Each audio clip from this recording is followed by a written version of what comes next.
நான்லாம் சுட்டு தூக்கி வீசிட்டு போயிடுவேன் சார். அது சொன்ன 4 பேர் எஃப்ஐஆர் தூக்கிட்டு வருவாங்க. ஹியூமன் ரைட்ஸ் கமிஷன் அதுன்னு வருவாங்க. தூக்கி வெளியே வச்சா தான் சரியாகும். அந்த மாதிரி ரத்த சார் இது ஏதோ அரசியல் வந்தாலும் அடங்கி உட்காந்துருக்குறேன். வேறு வழியில் கேட்டால் கட்சி பொறுப்பு, தேசிய கட்சி மாநில தலைவரெல்லாம் நீங்கள் பேசக்கூடாதுங்கிறாங்க. அதனால வாயை பற்றிட்டு உட்காந்துருக்கேன் சார். நிர்பயா ஃபண்டு கொடுத்துருக்கேன் சார். நிர்பயா ஃபண்டு கொடுத்துருக்கேன் சார். 1000 கோடி கொடுத்துருக்கேன் சார்.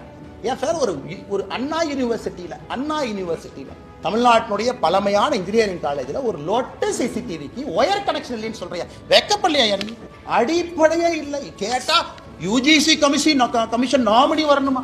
ஏன் உனக்கு அண்ணா யூனிவர்சிட்டியில் சிசிடிவி வைக்கிற துப்பில்லை? நீ யூஜிசி கமிஷன் நாமினியை பத்தி பேசிட்டு இருக்க. வெக்கமால உனக்கு? வெக்கமால? யூஜிசி கமிஷன் நாமினி வந்தாங்கன்னா, இந்த சந்தான முதல்ல பேசுவார்ல லொல்லு சபால், இந்த யூஜிசி கமிஷன் அப்படியே வந்தாங்கன்னா கொடுத்ததுல ஒரு யூனிவர்சிட்டிக்கு சிசிடிவி கேமரா வாங்கி மாட்டியாடு. மினிஸ்டர் என்ன சொன்னார் ரகுபதி? அண்ணாமலைக்கு பொய் சொல்வது மட்டும்தான் வேலையா? காலையாக தான் வேலை. அவங்க வீட்டில் நேர்ந்து விட்டுருக்காங்க. எங்கள் அம்மா ரகுபதி வீட்டில் நேர்ந்து விட்டுருக்குறாங்க. பொய் சொல்றது மட்டும்தான் காலையிலேருந்து இரவு வரை இதான் எனக்கு வேலை. ஏயா பிரசிடன்ட் துறையை கையில் வச்சிருக்கிற ஒழுக்கமாக ஒரு வேலையை செஞ்சிருக்கியா? அது வரைக்கும் தெரியாமல் நான் கேட்குறேன். ஒழுக்கமாக செஞ்சிருக்கீங்க. எங்கள் வேலை நாயை போல தப்பு பண்ணா கொண்டு வந்து மக்கள்கிட்ட வைக்கிறதா எங்க வேலை. பதில் சொல்றது உங்க வேலை. ஆளுங்கட்சிக்கார victim shaming FIR copy release இதெல்லாம் நம்ம முறை சொல்லல. வேலையெல்லாம் எழுதுனீங்களா? அவன் பேரு பத்திரிகையில் சும்மா அதே அச்சில் போய் பத்திரிக்கை போய் அதே ஞானசேகரன் பேர் அடிச்சுட்டு அதே வெளியே வந்துருச்சுங்களா? சிட்டி ரோபோட் மாதிரி ஏதோ ஒன்று கம்மா அறிவாளர் உட்காந்துருக்காங்களோ அதில்.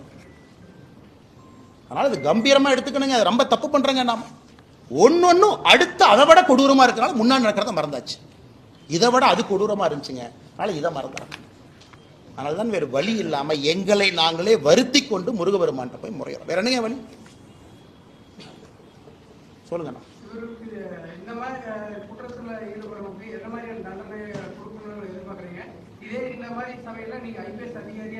நான் சுட்டு தூக்கி வீசிட்டு போயிடுவேன் சார்.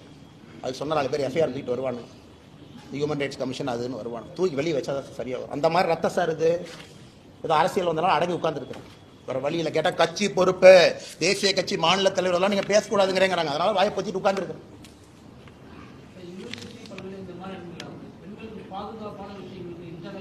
சார் நிர்பயா ஃபண்டு கொடுத்துருக்கேன் சார். 1000 கோடி கொடுத்துருக்கேன் சார்.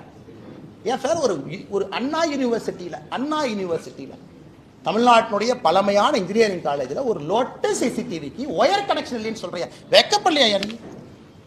எங்கேயுமே கனெக்ஷன் இல்லை. அப்ப நிர்பயா ஃபண்டு எங்க போச்சு? நிர்பயா ஃபண்டு கொடுத்ததே இதுக்கு தானே. நிர்பயா ஃபண்டு எதுக்கு கொடுத்தோம்? முதலமைச்சர் வீட்டுக்கு போற சாலையில 4 சிசிடிவி போடுற கொடுத்தோமா? எதுக்குங்க நிர்பயா ஃபண்டு கொடுத்தோம்? இதுக்கு தாங்க கொடுத்தோம். அடிப்படையே இல்லை. கேட்டா யூஜிசி கமிஷன் நாமினி வரணுமா? ஏன் உனக்கு அண்ணா யூனிவர்சிட்டியில் சிசிடிவி வைக்கிற துப்பில்லை? நீ யூஜிசி கமிஷன் நாமினியை பத்தி பேசிட்டு இருக்க. வெக்கமால உனக்கு? வெக்கமால? யூஜிசி கமிஷன் நாமினி வந்தாங்கன்னா, இந்த சந்தான முதல்ல பேசுவார்ல லொல்லு சபால், இந்த யூஜிசி கமிஷன் அப்படியே வந்தாங்கன்னா கொடுத்ததுல ஒரு யூனிவர்சிட்டிக்கு சிசிடிவி கேமரா வாங்கி மாட்டியாடு. கேட்டா நாளைக்கு காலைல கோவிச்செழியன் சொல்லுவார். அது யூஜிசி கமிஷன் நாமினி வந்தாருன்னா மத்திய அரசு மாநிலத்தினுடைய சுயாட்சிக்கு எதிராக செயல்படுவதாக நாங்கள் கருதுவோம். வெக்கமா இல்லை உங்களுக்கு? கேட்பது ஒரு அண்ணா யூனிவர்சிட்டியில் கேட்டா வளர்ந்த நாடு, $1 trillion எக்கானமி, $1 trillion எக்கானமி. ஒரு காலேஜில் பெண் குழந்தைகள் படிக்கிற இடத்துல ஒரு சிசிடிவி கேமரா வைக்கிறதுக்கு லாய்க்கு இல்லை. $1 trillion எக்கானமி என்ன புடுங்க போறீங்க? $1 trillion எக்கானமி அம்பானி உருவாக்கி தமிழ்நாட்டில் ஒரு 10 முதலாளிகள் உருவாக்கி $1 trillion டிக் போடுறக்கா? இல்லை ஏழை மக்களுக்கு வேலை செய்யறதுக்காக அரசு? என்ன கேட்குற கேள்வி நியாயம் இருக்கு?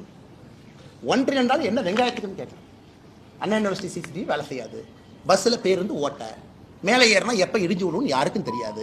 ஆனால் $1 trillion எக்கானமியை நோக்கி தமிழகம் செல்லுமா? இதை வெக்கமா இல்லை?